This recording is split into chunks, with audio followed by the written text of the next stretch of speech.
the next part.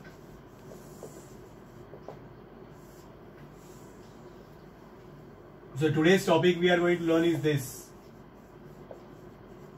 structure of nephron. Correct, na? I told you yesterday that today we will be studying this topic now, structure of nephron. Right? So definition everybody knows. How do you define nephron, by the way? Yes. If you have to define nephron, how will you define it? It's very simple definition. क्या definition है? Exactly. Structural and functional unit of kidneys.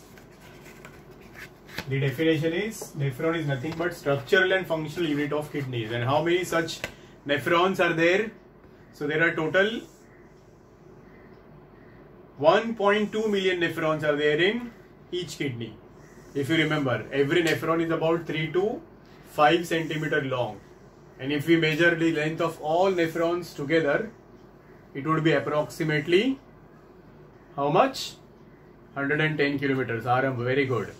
So they are compactly arranged inside our kidneys. So we have got more advanced kidneys or more developed kidneys. So that's the reason why we call our kidneys as a metanephric kidneys. यही reason है क्यों हम लोग अपनी kidneys को metanephric kidney बोलते हैं? Because they are well developed. And when I say well developed, what do you mean by well developed kidneys? The kidney that has got 1.2 million nephrons. So that will be called as a metanephric kidney. Am I clear? Now, when it comes to the structure of this nephron, it is also known by one more name you can remember, uriniferous tubule. Sometimes it is also called as uriniferous tubule. Fine. Now, how it looks. So every nephron has some basic parts. Like the first and an important part of the nephron is referred as Malpighian tubule. Malpighian tubule. MT. In short, you can remember it as MT. Malpighian tubule. Now this consists of again two subparts. Now what those parts are? First is that Bowman's capsule. Bowman's capsule. And the second thing is glomerulus. So these two things togetherly forms Malpighian tubule. Is it clear?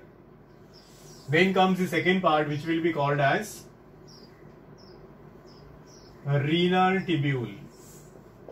Now you will not find this word directly as a renal tubule in your textbook. There are subparts you will come across. Now those subparts are called as PCT, Henle's loop, and DCT. Now obviously you will ask what PCT stands for, what DCT stands for, right? Yes, exactly. These are the parts of nephron only we are going to talk about. So the whole thing is nephron. First part of the nephron is a Malpighian tubule. Subparts of the Malpighian tubule are, yes, very good. You told full form also, Aditya. That's nice. So this is Bowman's capsule. Then there is glomerulus. Togetherly they form Malpighian tubule. Then there is renal tubule. Renal tubule includes three subparts. PCT, very good, Jashan. PCT, Henle's loop, and DCT. PCT stands for proximal convoluted tubule. Proximal convoluted tubule. Now what is the meaning of that?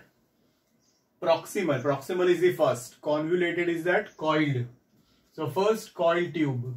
And DCT will be distal. Distal convoluted tubule. Distal will be the last or the terminal. Am I right? And now one more part is left, and that part will be called as collecting duct or collecting tubule. This one, collecting duct, or you also can say collecting tubule. So these are the parts of nephron. Now we will learn the same with the help of a diagram. Okay, so shall I erase these labels, or shall I erase these parts? Everybody understood? Tell me. Okay, so I'm erasing it now. In diagram you can see those parts.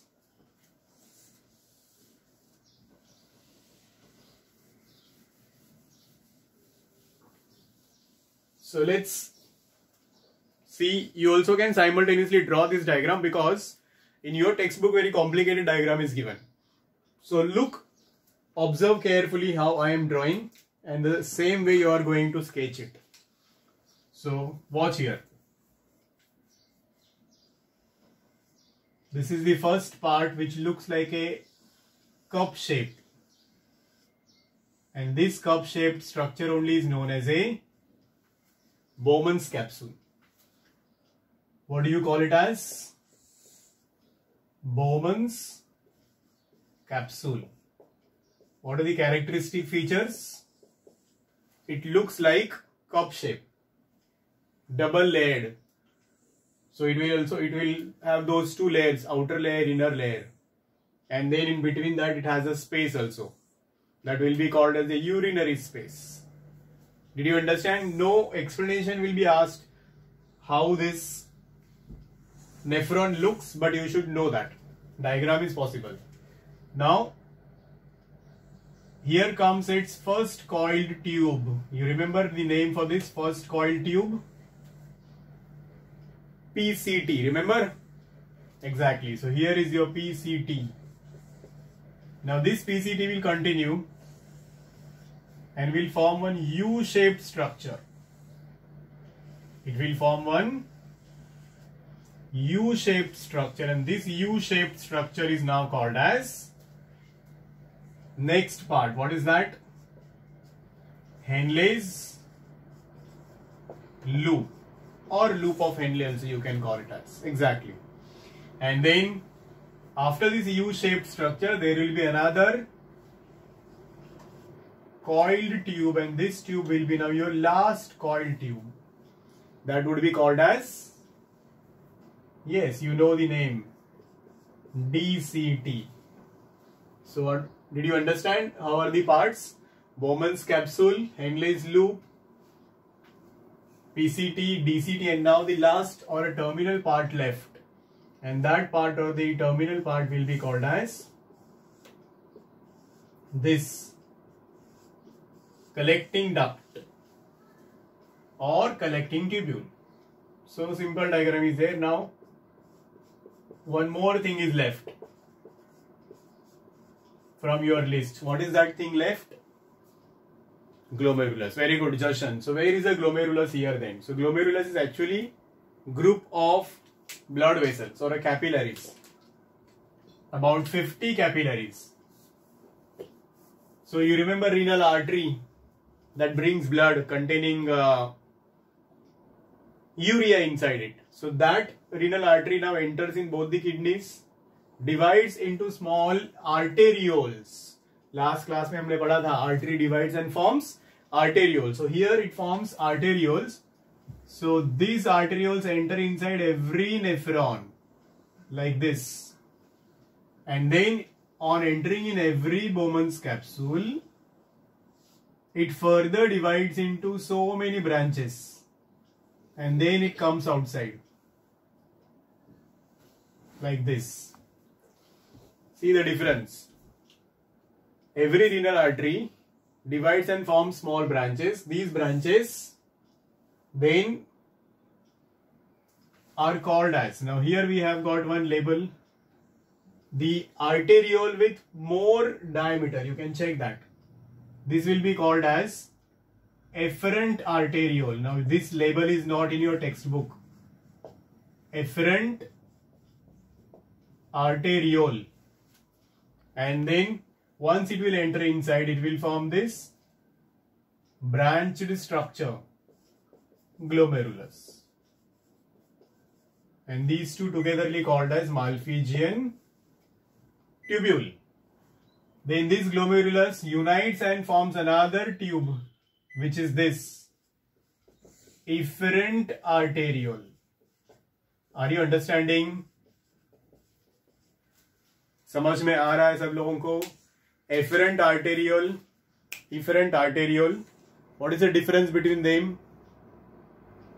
Difference between efferent arteriole and efferent arteriole is what? Diameter. You can check there. Diameter of efferent arteriole is more. Diameter of efferent arteriole is less. Is it clear? Jashan, समझ में आया? So more blood will enter inside. Less blood will go outside. And as a result of that, a pressure will be exerted on these capillaries or on the glomerulus, and that will help to filter the blood. The logic behind that is it helps to filter the blood. Now what happens further is this network or efferent arteriole. Now it forms or it covers or it surrounds your entire nephron. Like a very simple network, I will show you. Textbook has shown difficult network. It will form a ladder-like structure here. You see this. Watch how I am drawing the diagram so that you can also draw the way I have.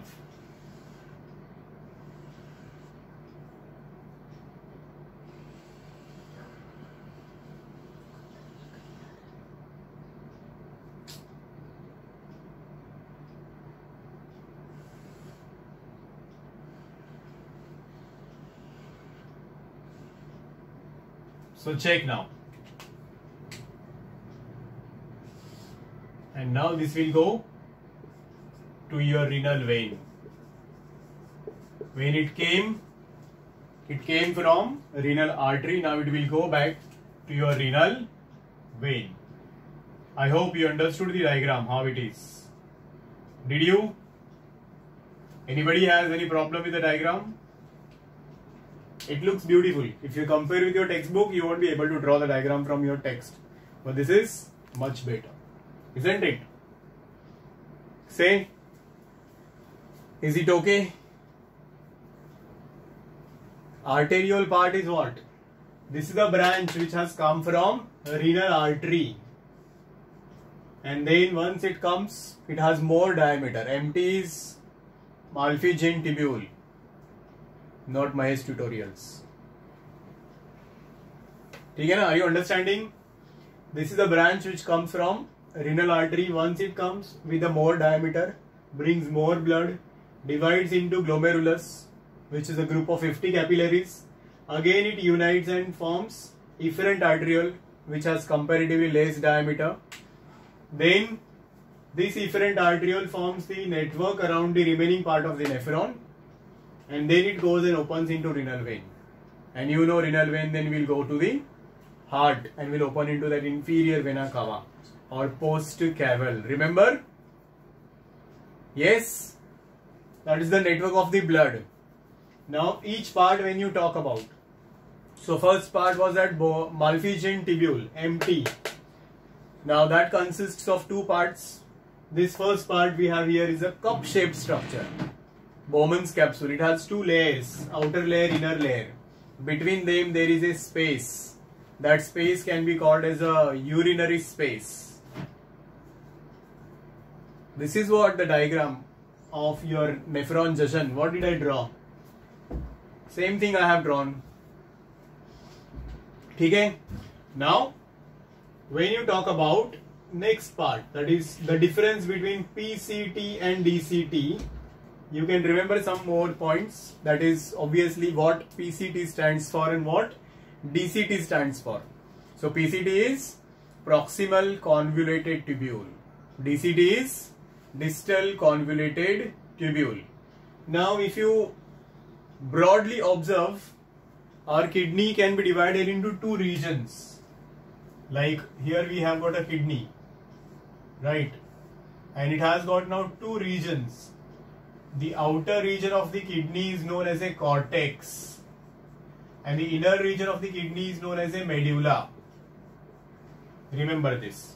Outer region will be called as a cortex, inner region will be called as medulla. What I have drawn in the, this is the continuation of your efferent artery, or this is actually the network of the blood vessels only. ठीक है? जशन समझ में आया? I have not drawn anything different. Same thing I just showed you in the form of a network. So these two things you remember. Kidney has two regions. Outer region will be called as the cortex. Inner region is called as the medulla. So some part of this nephron lies in cortex. Some part of this nephron lies in medulla. Which part lies in the cortex is, you can say, all the parts which are here. This much lies in the cortex and remaining parts lie in medulla. Can you see there? That is for formation of urine only. Why it is divided into. So you can check here. Malpighian tubule, PCT and DCT, they lie in cortex of the kidney. This medulla and collecting, I mean that Henle's loop and collecting duct lies into medulla. This much only you have to remember. That what is present in the cortex and what is present in the medulla. So some part lies in the cortex, some part lies in medulla. Now, how the process of urine formation occurs, that is what the very important function of this nephron is, correct? So you can take a screenshot of this diagram. This will help you to draw or a sketch, and again this is going to be your homework for today. You are going to draw this diagram. You will be able to do, right? You don't have to show this cortex and medulla, this partition, just draw the diagram. Yeah. Take a screenshot of the diagram and then you can, which label is not clear? Kshitij. Huh? You can see efferent arteriole, PCT, DCT, Henle's loop, collecting duct. Can you? I don't think so. Arambh, video is not clear. I don't find so.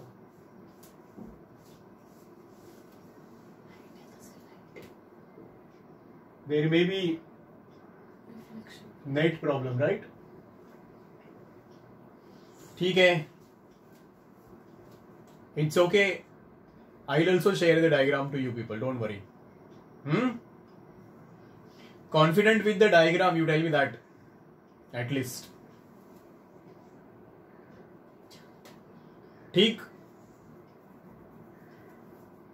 Now, shall we proceed with how the process of urine formation occurs?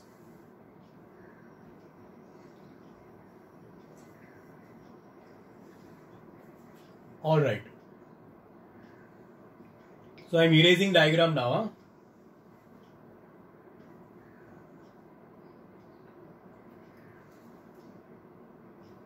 So shall I erase the diagram now to proceed?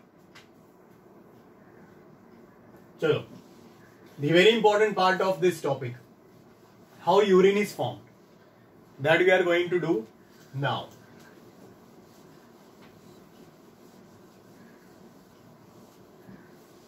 So let's talk about it. Urine formation. So the process of urine formation can be broadly divided into 3 steps. The entire process of urine formation can be broadly divided into 3 steps. And those 3 steps include step 1, the ultrafiltration. Step 1 is ultrafiltration. Step 2 is selective reabsorption. And step 3 is tubular secretion. Understood what are the 3 steps?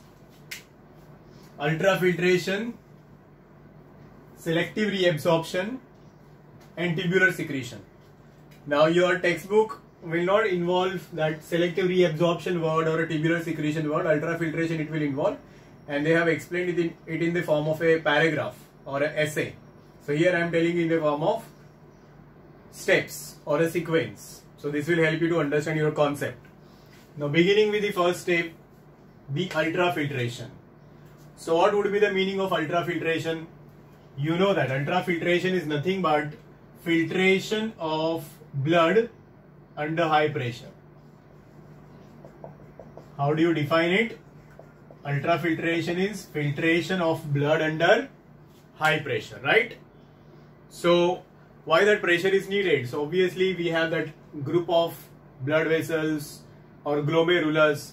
So that needs a force, that needs a pressure. So there are certain pressures which are called as hydrostatic pressures which act upon the blood. So site of this ultrafiltration is that Malpighian tubule. Again in Malpighian tubule it occurs in glomerulus, right? Now it needs the pressures, I said, and those pressures are called as the hydrostatic pressures. Now what helps in these hydrostatic pressures is the diameter between afferent arteriole and efferent arteriole. Remember, diameter of afferent arteriole is more, diameter of efferent arteriole is less. So more blood will come inside, less blood will go outside, and therefore there will be a pressure exerted. समझ में आया इतना? So there will be again values of these pressures. We will not be studying in detail about it for 10th standard. So once that blood will get filtered, what will happen when that blood will get filtered here? You see this, that filtrate will reach in this space. This space is called as a renal space or urinary space. Now we will not call it as a directly urine. We will call it as primary urine और filtrate. जो यहाँ पे बना है इसको हम लोग क्या बोलेंगे? Filtrate बोलेंगे, because it has got so many useful things in it. Are you understanding? So there will be primary urine formed, or there will be filtrate formed, and the rate of formation of this filtrate is very high.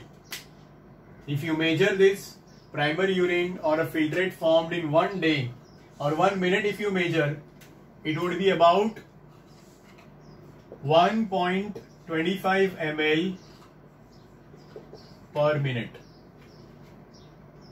Now, by the same rate, if you measure for the whole day, 24 hours, it would be about, 125 ml, this is, it would be about 180 liters per day. So see how huge amount of this primary urine is formed. Are you understanding? Space is urinary space or renal space. Check. You remember this difference between the diameter of afferent arteriole and efferent arteriole?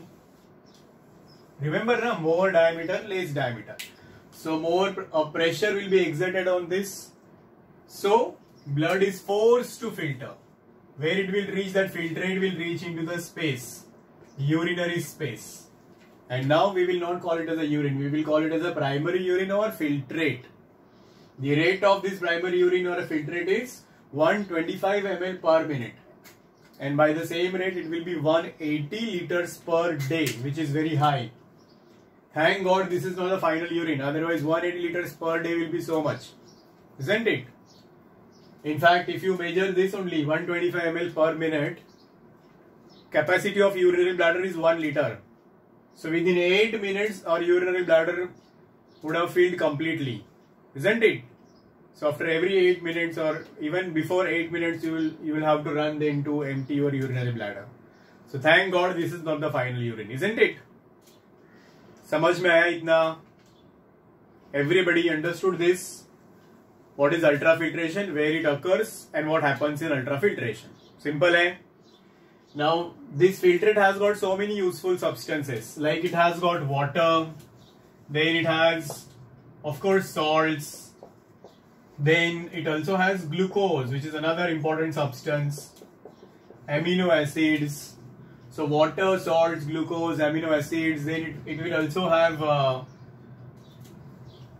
wastes obviously in the form of urea, small quantity of ammonia, small quantity of uric acid, and so on. So that's the reason why quantity or a volume of this primary urine is more. Samjhe? Now the second step will start. So last 10 minutes now, children, pay attention properly. So now second step will begin after this. So what will be the second step called as selective reabsorption, right? Now selective reabsorption occurs in remaining part, that is renal tubule, PCT, Henle's loop and DCT. That is the site of second step. First step was at ultrafiltration, which occurred in Malpighian tubule, that is these two things, correct? Shall I proceed to the second step now? What is the second step called? Yes? You can note down also this, what is there on the board. This will help you to understand your concept and then you can read your text, right? You can have a screenshot also of the same, so you can note down that later on. Did you? Shall I proceed? Alright. Now comes step number 2. Selective reabsorption. Now why the process is called as a selective reabsorption? Because this step involves absorption of useful substances from the filtrate back into blood. What is this? Absorption of selected substances, because we don't need urea, ammonia, etc. back into blood again. So that absorption of useful substances from filtrate or a primary urine back into blood will be your selective reabsorption. Understood this? Meaning, definition, absorption of selected substances from primary urine back to blood. Now where it occurs? Site of this selective reabsorption is your PCT, Henle's loop and DCT. Where it will occur? All the three parts, PCT, Henle's loop as well as DCT. And now when we studied about ultrafiltration, ultrafiltration is passive process. Passive process means it does not require energy. But here some substances are absorbed using energy, some substances are absorbed without using energy. And you know what it is called as then. If energy is used, we call it as active process. And if energy is not used, we will call it as passive process. So remember that. So water and sodium ions are absorbed without energy, that is passively, and remaining all substances like glucose, amino